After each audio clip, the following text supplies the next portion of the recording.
Hey everyone, today we're going to talk about one of the biggest things that I see people facing in the Facebook groups. Lots of people talking about it, and so I think that it's worth a video on here. This is going to be a little bit deep, so stick around. But first, I'm Joy, gastric sleeve coach. I'm a registered nurse and a health coach and a gastric sleever myself. And my goal is to help you get your weight off and your adventure on. And we do that about talking about our mindset, activity, and nutrition. Okay, guys, so today's topics. I'm in several of the Facebook support groups for people who've had gastric sleeve surgery. And I keep seeing this recurring theme. I had a conversation with a couple of different people through Facebook yesterday that, are a couple of years out and have regained a little bit of weight and are scared to death, basically. Or people that have regained and are trying to do the pouch resets and are just, it's full of angst and fear and depression. And I really want to speak to that. All of these different Facebook posts, I just wish that I could reach out and give some of you guys that I see on there a hug. You're going to be okay.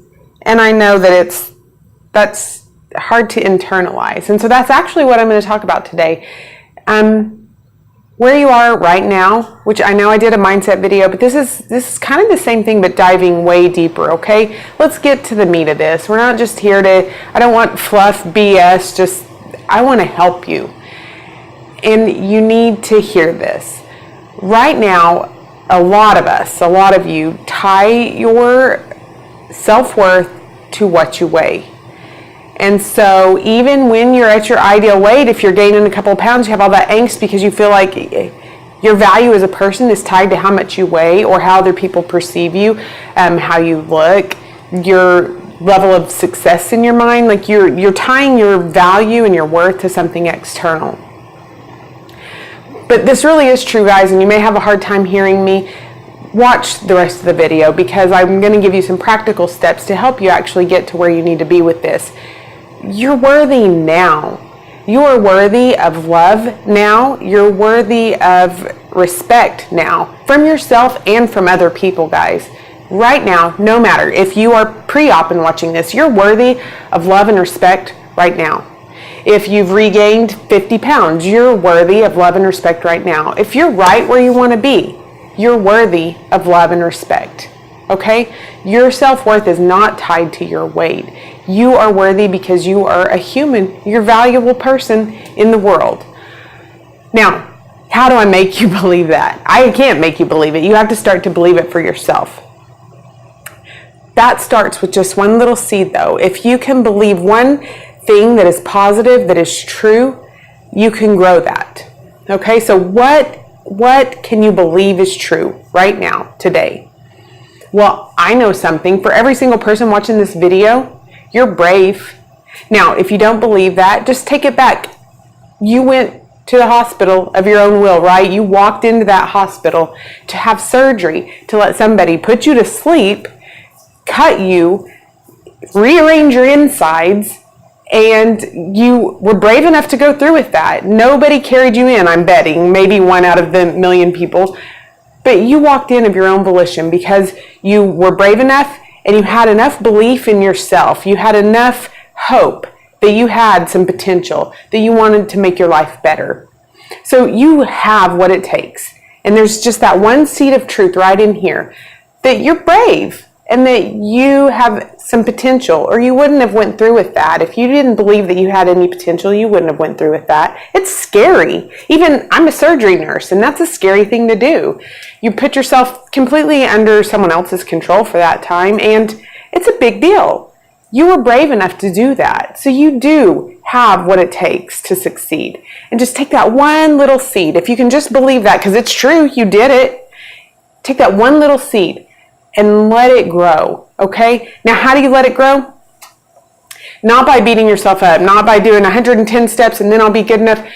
Just take one big goal that's really important to you. So don't make it about weight loss, guys. I guess you can do whatever you want, but why do you want to lose the weight? Take something bigger than the weight loss.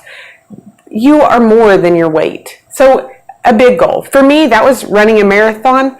That does not have to be your goal. You could say you want to hike the PCT trail. You could want to climb Mount Everest. I don't know. It doesn't even have to be an activity goal, guys. It could be you want to start a YouTube channel and build to 100 subscribers. It could be that you're a manager now and you want to be a director, or whatever career growth thing that you want. But it needs to be from in you, that you want to do, not that you feel like other people expect of you, or not that you think that the world wants you to do, something that you truly want to do. That's your big goal. And yeah, it's scary, and yeah, you probably don't believe in yourself right now. Whenever I first decided I wanted to run a marathon, I didn't even tell people that. I was like, yeah, I'm working up to a half, because I didn't have enough belief in myself that I could run 26.2 miles. Oh my God, come on. That's not happening. But it did happen. But first I had to believe in myself enough to run that first 5K. And then I had to believe in myself enough to run that first half. And then I could stretch for the full marathon. So whatever it is, just believe in yourself enough to start. And then all that other stuff can go to the wayside. You focus on that big goal, and you focus on getting there slowly, not trying to, you're not going to go hike a PCT trail today. Your first step is taking a walk if you're not a walker already, right? You focus on that big goal and find the little steps to get there. And so what that does for you, how we tie this back into your self-worth and your self-confidence and believing in yourself, is that every time you hit a milestone, you're like, I can do it. I mean, whenever I first started running, I was like running for 1 minute and walking for 5. The first time I ran a whole quarter of a mile without walking, I was like, I ran a quarter of a mile. I was texting, my first 2-mile run, I blasted it out to all of my family and friends. And, I have a sister-in-law who's ran half marathons, but she was still like, go Joy.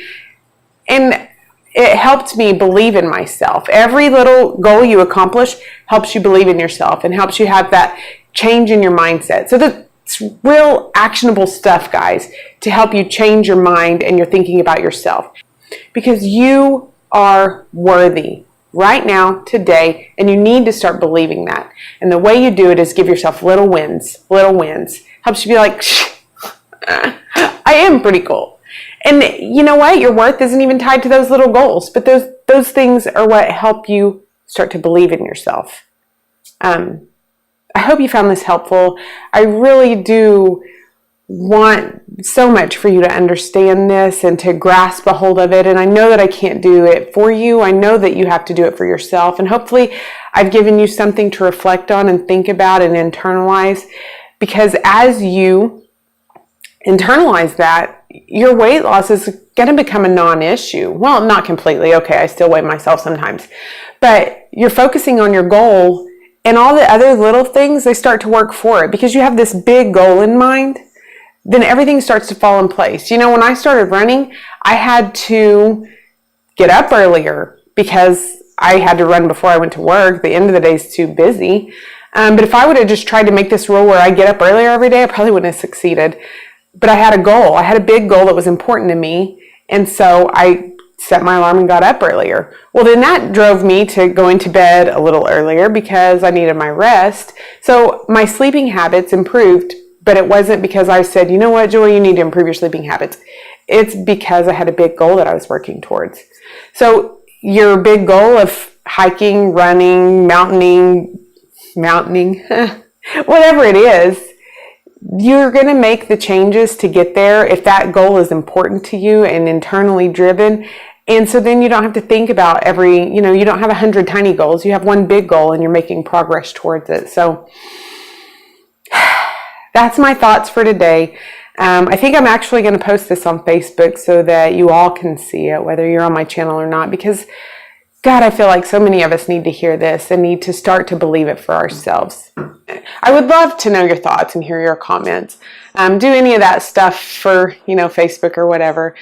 Share it if you want to. I really hope that it's helped you today. All right, guys, I'll talk to you later.